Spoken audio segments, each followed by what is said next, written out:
Am I the a-hole for feeling no guilt or regret for legally emancipating myself from my dad when I was 16 to stop him providing for his family with my inheritance? Let me start with the background because that's relevant here. My parents divorced when I was 4. My dad cheated on my mom with multiple women and got more than one other woman pregnant. I lived primarily with my mom and saw my dad every other weekend. When I was 7, my dad got remarried. He later adopted his wife's daughter and then had more children with her.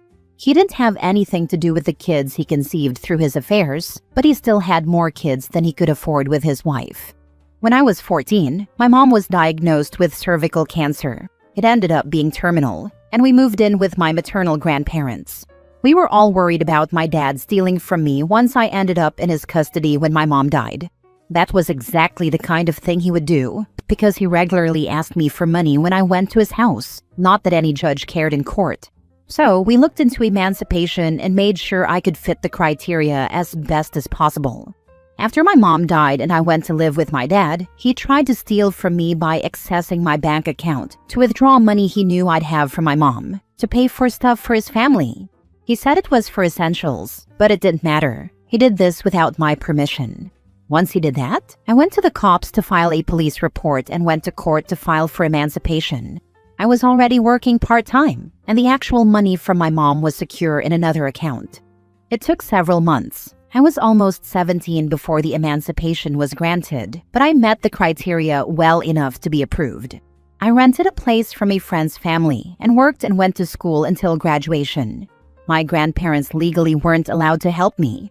I had to do it all on my own, but I did it, and it kept the money safe from my dad. He was so pissed at the time, not just at me, but at my grandparents too, because he knew they helped me plan for that. I was no contact with my dad for a few years, and then he contacted me recently and asked if I was ready to apologize to him and his family yet. I told him I had nothing to apologize for and not to contact me again. I had already blocked him on his own accounts, so I blocked the new ones he used to message me. When he contacted me again, I did the same thing. Then his wife used an alt/second/fake account to tell me I was an awful person for going so far as to see their kids struggle and suffer without enough of what they needed. I blocked her account without a response. I went as far as reporting it to the police when they both tried a few more times. They really expected me to feel regret or guilt for it. I don't feel that way though. Their kids are not mine to support, and they weren't my mom's kids either, for her to do it via me. She's the reason I have the money I do. Am I the a-hole? Now for the top comments. Not the a-hole. Your dad was a major league a-hole. Definitely keep him and his wife on permanent no contact. Put bluntly, he took ruthless advantage of you for his benefit. If he chose to have a ton of kids with his new wife, guess who is responsible for paying for them? He is. And his wife, not you. He could always choose to use condoms or get a vasectomy if he can't afford the kids he has now. She could do something too. My mother and I both had full tubal ligations. 99.9% success rate in preventing pregnancy when done properly. Particularly important for my mother. I didn't want more kids. Another pregnancy could have killed her. But it worked, and me and my sister are the only kids. Not the a-hole. No, not the a-hole at all. The guy was stealing from you, and you had every single right to defend yourself.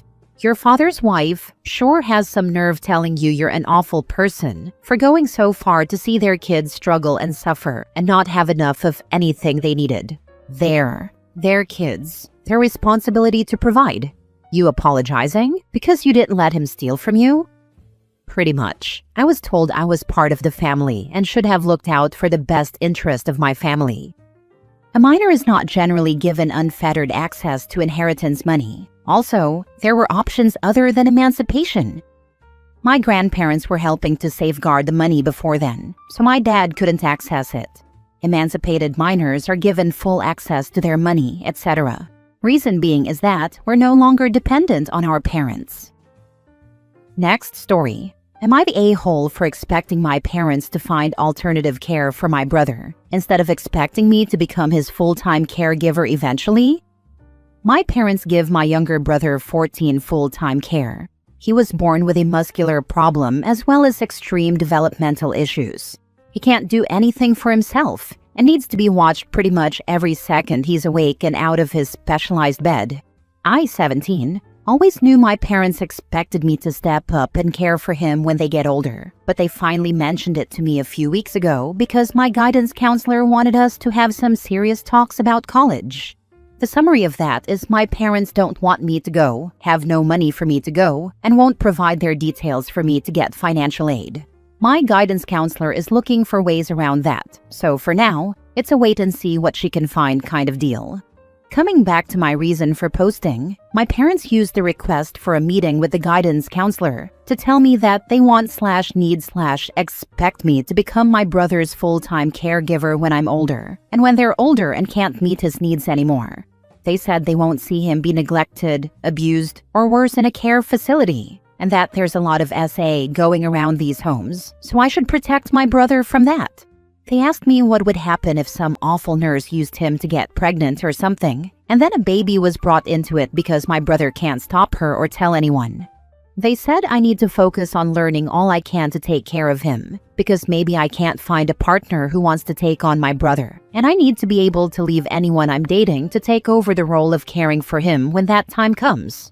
They said I can't trust someone else to be willing to do it, because it's going to mean lots of sacrifices, and people are selfish. I told my parents I want my own kids, I want my own family, and being the caregiver for my brother would stop me from doing that. I said it already stopped them from being involved with me, and I don't want that for my future kids. My parents accused me of not loving my brother and of being just as selfish as the majority of humans who'd rather see a person who already exists suffer and be treated like crap than take care of the family they already have. They said a good brother would be up for the challenge and would give him the best care until he passes. I asked if they were leaving me a lot of money to do that, and they said they hardly have any money. So I told them they want to leave me struggling to feed myself, just to care for him too, and it ticked them off even more because they said I was making it all about me, and being self-centered. Am I the a-hole? Not the a-hole. Your parents are absolute a-holes though. Ask them how they expect you to take care of your brother if they won't let you get an education that will lead to a well-paying career. If that snaps them to attention, let them help you with school, and then just buzz off and live your own life. They expect me to sacrifice my needs for his and avail of all resources to do it. That way I can be home with him and not out working. There's nothing that'll snap them to attention or make them reconsider helping with school. They have their minds made up on that already. Run. I can't run yet. I'm not 18 yet, but when I turn 18, I'll go as soon as I can. Legal emancipation is a thing. It's not an option for me. I don't have the money needed to get emancipation, because part of the requirements for my state is having enough savings to support myself with while having income coming in. Your guidance counselor can help you. If you start the legal proceedings, apply for college and get loans and job. You're supporting yourself the same as most students. Study part and work. Step by step, you can make it happen. There's resources out there to help you. She can maybe help me get into college, but not get emancipated. There are pretty strict guidelines for who's eligible for it, and I don't meet those requirements. I don't have the money that they require you to have. And if I'm already 18, it won't work anyway. We talked about that being an option, but it was very clearly unrealistic for me. Next story. Am I the a-hole for pushing my dad away since my wife died because I have less understanding for how he handled being a young widowed father than I used to? I, 30 male, lost my wife 8 months ago. We have 3 kids, 7 and under, together. The last several months have been incredibly rough for us all, and there has been so much therapy to help us through this. My wife's death was unexpected and sudden. I loved her so much. I would 100% say she was the love of my life and someone I wanted to make it to 50, 60 plus years with. We made it to 11 total years together. The loss of my wife has caused me to reflect a lot on the loss of my mom, who died when I was 5 years old. It made my dad come to me for reassurances too. The two of us have never had the strongest or healthiest relationship. And it was only when my wife died that I put more distance between us than ever. My mom's death was just as unexpected and sudden as my wife's. She was hit by a car in the parking lot of her work and died hours later. My dad didn't keep it together for me. 3 months later, he was bringing home women and having sex with them. 14 months later, he was engaged and bringing someone else to live with us, expecting me to call her Mom.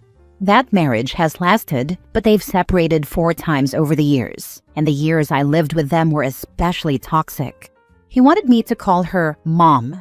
He tried to get a step-parent adoption pushed through without involving me. He'd get mad at me for holding on to my mom's memory and said I was suffocating him with her, that I was chasing off his wife by refusing to let go. His wife did everything she could to try to take over for my mom. It took me until my 20s to realize it wasn't just about being my mom, but also, and perhaps mostly, about her fear that my dad still loved my mom and wasn't over her. A fight between the two of them helped me see that.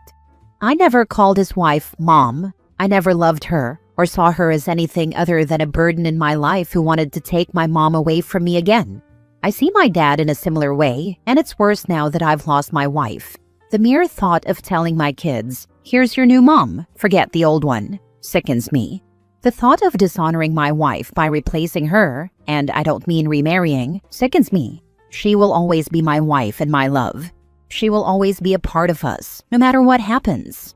It wasn't the same with my dad. He tried to wash away every trace of her, minus me, and he tried to wash her away from me too, so I'd be easier for them both to be around. And 10 hours after my wife died, my dad first brought up the topic. He told me he knew how I felt, and maybe now I'd realize why he made the decisions he did, and would cut him some slack and be happy he didn't wallow in misery. He said we could talk it out man to man and laugh about the childish reactions I had to everything he did. Again, this was 10 hours later, and I didn't want to hear it. I kicked him out and didn't answer calls or texts from him for weeks. When I did, he brought back up the same crap about me, understanding, and I told him I did not, and didn't want to talk to him about it or hear from him. He didn't take that well, but he didn't show up again and chose to text repeatedly. Now he started calling and is angry that the understanding hasn't come. He tried to bring up how, as men, we have sexual needs, and I told him to leave me alone because I can't talk to him. He said losing my wife should have made me more compassionate, understanding, and ready to let the past go, to understand and forgive him and his wife. I ended the call before he could spew more and blocked his number. I don't know if I'll keep it that way forever, but for now, yes. Am I the a-hole for pushing him away now? I'll mention that we didn't speak or see each other very often over the last decade. He has met my kids, but he wasn't much of a presence, and his wife never met them. You know you aren't the a-hole. Keep him away from yourself and your family.